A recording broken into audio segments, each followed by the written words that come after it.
ప్రతి ఒక్కరి గురించి మెల్లమెల్లగా మాట్లాడుకున్న తర్వాత అంతా. అండ్ దీనికి డైరెక్టర్గా నా టీం నాని, అతను డైరెక్టర్గా చేస్తున్నారు. వీడికి ఇది డెబ్యూ అండి డైరెక్టర్గా, నాకు కూడా ఇది డెబ్యూయే షో రన్నర్గా. సో మేమిద్దరం డెబ్యూ చేస్తున్నాం అంతే. All the best Nani. And త్వరలోనే పెళ్ళి అవుతుంది, దానికి కూడా కంగ్రాట్స్. అండ్ అంతా నా టీమే అండి. ఇక్కడ ఉన్న వాళ్ళందరూ నాకు రమేష్ కావచ్చు, కామాక్షి కావచ్చు, అండ్ గెటప్ సీను ప్రతి ఒక్కళ్ళు అందరూ నా టీమే. చాలా కంఫర్టబుల్గా మంచిగా మేము వర్క్ చేసుకున్నాం అండ్ అనుకున్న టైంలో చేసాం. అండ్ ప్రొడ్యూసర్ గారి సపోర్ట్ తోటి కొంచెం అంటే పొలిమేర మీరు అన్ని చూసుంటారు, చాలా ఇంకొంచెం ఎక్కువగా స్పెండ్ చేయించి మీరు విజువల్స్ కూడా ఇప్పుడు చూసారు, ట్రైలర్ చూసారు, ఎలా అనిపించింది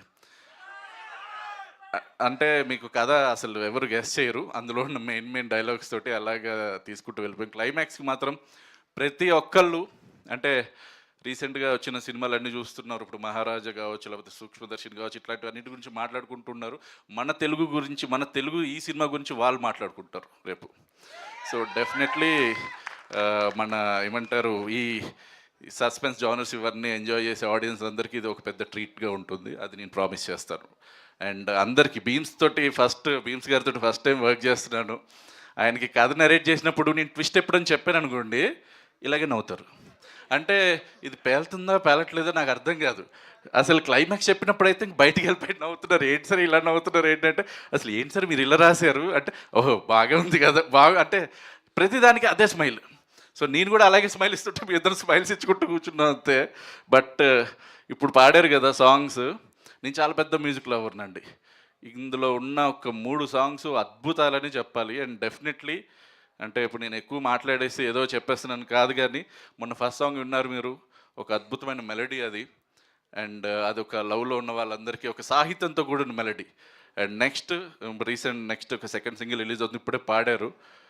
ఒక లవ్లో బ్రేకప్ అయిన వాళ్ళు ప్రతి ఒక్కళ్ళు బాధ అందులో కనపడుతూ ఉంటుంది. అలాంటిది కూడా మళ్ళీ ఏమంటారు చాలా సూతింగ్ మెలడీ. అండ్ తర్వాత 3వ సాంగ్ మాది ఒక మాస్ నెంబర్ అనమాట. సో ఈ 3 సాంగ్స్ చాలా అద్భుతం, ఆ మాస్లో కూడా మెలడీ ఉంది, మొన్ననే డిస్కస్ చేసాం మనం. సో 3 సాంగ్స్ అద్భుతాలు ఇచ్చారు. అండ్ దీనికి నేను దేవుని కొంచెం అంటే I want appreciate you bro. మేము అంటే డైలాగ్స్ ఇది అంటే సాహిత్యం లిరిక్స్ అంతా రాసుకునేటప్పుడు క్యారెక్టర్ డిపిక్ట్ చేయాలి ప్రతి సాంగ్లో. ఇప్పుడు ఇందాక పాడిన సాంగ్లో కూడా హీరో క్యారెక్టర్ డిపిక్ట్ చేయడం కోసం మనోడు కూర్చుని సాహిత్యానికి ఏదో అర్థం లేని శబ్దాలు కాకుండా చాలా బాగా మంచి తెలుగు, అందరికీ అర్థమై పాడుకునే తెలుగు, అలాంటి తెలుగు చాలా బాగా రాశారు. అండ్ ఆల్ ది బెస్ట్ అండి. అండ్ బిహైండ్ ద గ్రూమ్ మా రమేష్ తర్వాత మాట్లాడతారు నేను మనోడి గురించి అంతా. ఇప్పుడు ఎలాగో Q&A ఉన్నట్టుంది. అండ్ ఆల్ ది బెస్ట్, నీది వ్యూస్ అదండి విజువల్స్ అన్నీ అదిరిపోయినాయి. అండ్ దట్స్ ఇట్ అండి. అండ్ మీకు ఇందాక చేసిన ప్రామిసే మళ్ళీ చెప్తున్నాను, నవంబర్ 21 డెఫినెట్లీ థియేటర్కి వచ్చి చూడండి. క్లైమాక్స్ గెస్ట్ చేసే వాళ్ళు ఒక 5% ఉంటారేమో అంతే, వాళ్ళ గురించి నేను మాట్లాడను. బట్ 95% ఆఫ్ ద ఆడియన్స్ అందరూ షాక్కి గురవుతారు, సర్ప్రైజ్కి గురవుతారు. అండ్ ఇదంతా ఓ చేతబడిలో హారర్ అది ఇది అనుకోకండి. It's a cute love story thriller with a paranormal tinge అంతే. థ్యాంక్ యూ అనిల్ గారు. ఇప్పుడు డైరెక్టర్ నాని గారిని మాట్లాడవలసిందిగా రిక్వెస్ట్ చేస్తున్నాం. సార్ టైం వచ్చేసింది, సినిమా